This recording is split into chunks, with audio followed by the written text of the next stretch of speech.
when I came to Edmonton, blocks away, 8 blocks away, if you happened to see somebody on Jasper, you waved and you ran towards them because it was the only black you would see. And since you came, months you hadn't seen anybody who was black. So we used to greet each other that way and visit. I also, when I came, my husband brought or helped to bring 5 other men with him. I was the only female among all these men. So I spent a lot of time teaching them how to get anywhere by bus. I would just sit on a bus, and at that time it was a quarter to travel. And the bus took you everywhere. You could go to wherever you wanted, and then you'd get a transfer, but the transfer was to come back. So you went as far as you could. I would get on different buses on Sundays after service and go wherever. So I knew the city pretty well and how it was arranged. At the university, from afar, you nodded at that person because of that distance. These were people you didn't know, but it was just an acknowledgement that, oh, I see you there, even on White Avenue. You drive in, you see a black person on White Avenue, which was really odd. You honk. And I'm thinking, why am I honking? I was there as a student, and so I was treated as a student.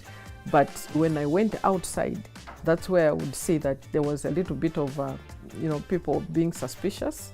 You are walking in a mall and people are clutching their purses as if you are coming to steal it or something. And you're thinking, they don't even know me. They don't know what I have. And yet I'm being treated as if I'm following them. But it wasn't as bad. But it could also be my attitude, because I always think when someone is having issues like that, it's about them, not about me.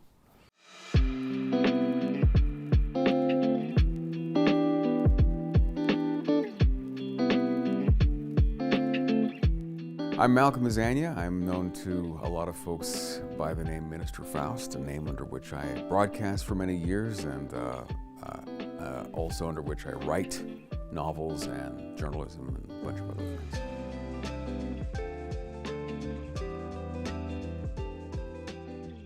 I was born about 1.5 kilometers from here, which is the Royal Alexandra Hospital in Edmonton. My mother's family arrived in Edmonton in the year 1939 and had come from the United States in the year 1910. And my father, and I'm not sure the exact year my father landed in Edmonton, but sometime in the 1960s, possibly as late as 1968 or 69. I would say my heritage is African Caribbean. Tobagonians are very proud African people, good landowners. They know where their head is. They know what belongs to them, and they keep it that way. And so I admire Tobagonians for that. The other side, which is Trinidadian, is very diverse, very fun-loving, kind of out there, lover of literature and calypso and music. 1967, around in August. I'd come in July. I came on July 7th, Centennial Year for Canada, and landed in Montreal, went to Expo 67, tried to live in Montreal, but it wasn't a place that my husband, who was a telecommunications technician at that time, wasn't a place where he would find a job. And he had one waiting in Winnipeg for him, but lost it because he waited for me to get out of school to come to Canada. So we went to Vancouver, and that was the hippie era, lots of transients, not too much employment either. And so we came back east and came to Edmonton during Klondike days. As it turned out, beautiful weather, 84 degrees because we were Fahrenheit that time. And next day it dropped to 30. So it was the worst day in my life in Canada. Even 40 below, 45 degrees below zero. Never felt as cold as that second day that I was in Alberta.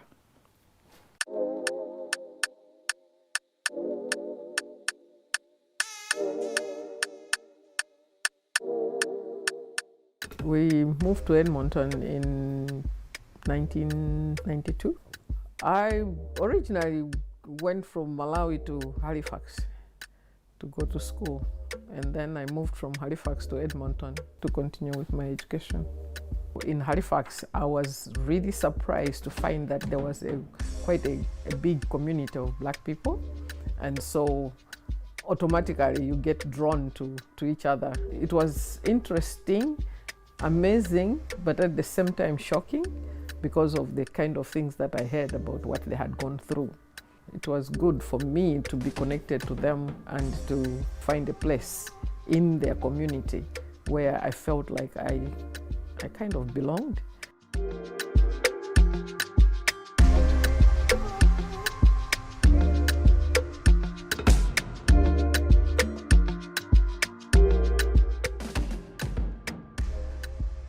I'm from Kenya, and my ethnic heritage there would be called Kikuyu. We have 42 communities. I happen to come from one of the largest community in the country. I moved in Edmonton back in 97, September 16th. I came here to study at U of A. It's a very interesting time coming to Edmonton, Alberta. And the only reason why I want to highlight that is because it was quite obvious that coming into the city or the even academic institution, we had very few Black faces. In all the classes I attended, I was the only Black person. And therefore, the late 90s, early 2000s, that was the kind of experience, and it may have something to do with me joining CCACH. I was born in Jamaica, and I grew up in England, and then moved here about 1990, I think. So I've lived in a number of different places. In the 70s, we saw more and more people coming to Alberta. Many of them from out east as opposed to from the Caribbean directly. So we would go dance and sing our cultural songs and whatnot. I also created a netball group, but I am so not athletic. But I knew how to organize, so I would get Black people together. We used to have Black picnics in Borden Park, and you know, we started to be able to work together. And there was a group called the Council of Black Organizations, and I was a part of that. It's somewhere, I think around in the 80s, we changed the name. After a lot of discussion and a lot of controversy, we found that just saying that we were a Black group didn't go well with funders. They felt like, what is a Black group, right? Despite all that we had done in the community.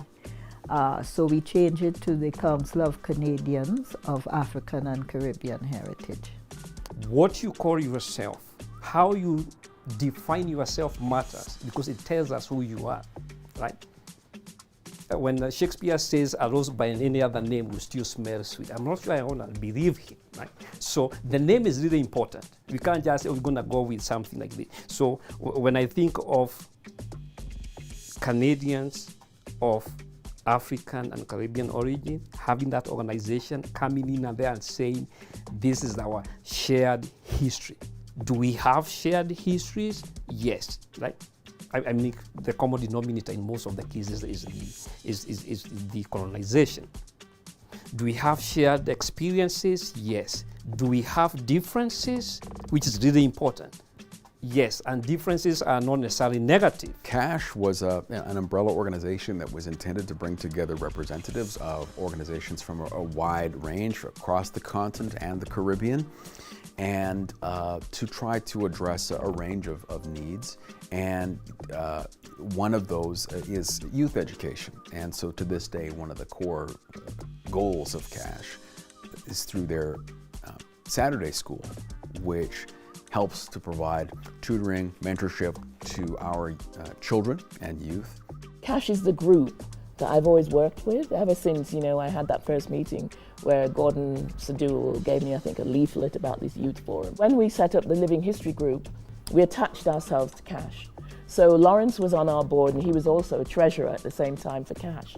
So it was easy.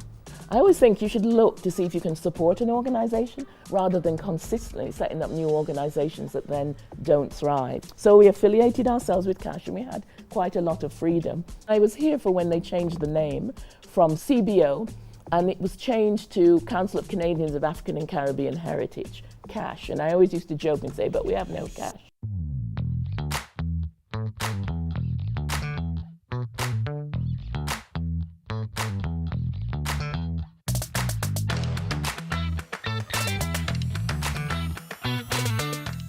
I find this educational system for children of color is to railroad them into sports.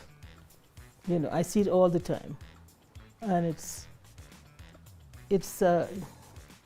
their futures are derailed in a way.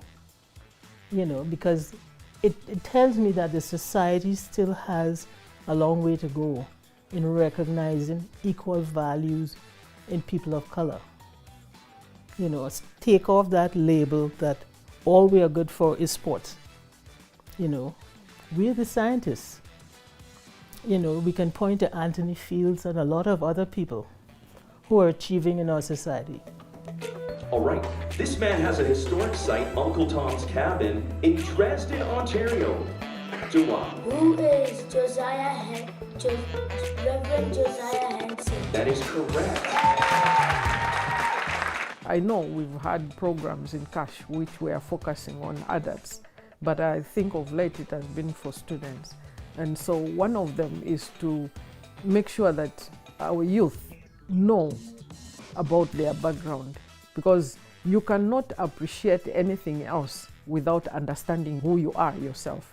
That's what CACH does in a way, educating them about contribution of blacks in either development or in whatever it is that we do in the community. I think it's important for them. And it helps other people to understand about black people. So it's not just for our youth, but it's also for the community to appreciate and understand the contribution of blacks. I've been with CACH for quite a long time. I believe it's 12 years. If I'm not mistaken, I joined in 2010 as a board secretary. And I stayed in that position for 10 years. What are my hopes for the youth of our various communities, and how do we get there? I absolutely want our young people to be the things that they want to be. And I say that because there are cultural milieus where elders have a very narrow range of what they think young people should be. And it's not healthy for individuals, and it's not healthy for a community. What I want for our young people is to have the freedom that we all want to be ourselves so that we can enjoy life, you know. And I also critically want us to love the joy, the fascination of contributing to our grand project of continuing the glorious tradition of African civilizations. I know in the old colonial system, the parents dream for the children. My mother always wanted me to be a nurse or this or that, or, you know, the parents always, because they didn't have, their dreams were stifled. So they dreamt through their children. We have an opportunity to let our children dream for themselves. We give them the nurturing, right? Give them the platform, support them however we can, and leave it up to them to realize their own dreams. You dream as big as you want, wherever you want it to take you. You know, so you feel proud when you see that your children can take the mantle and run with it, you know? This is what I want to carve for myself, you know, and they can achieve whatever goals they set out. My hope, wow, that they will take over the community, they will take over Edmonton, And so we'll be seeing more of the mayors as black mayor who will have some, you know, doctors and all kinds of, in all fields. That's my hope, that they will do that.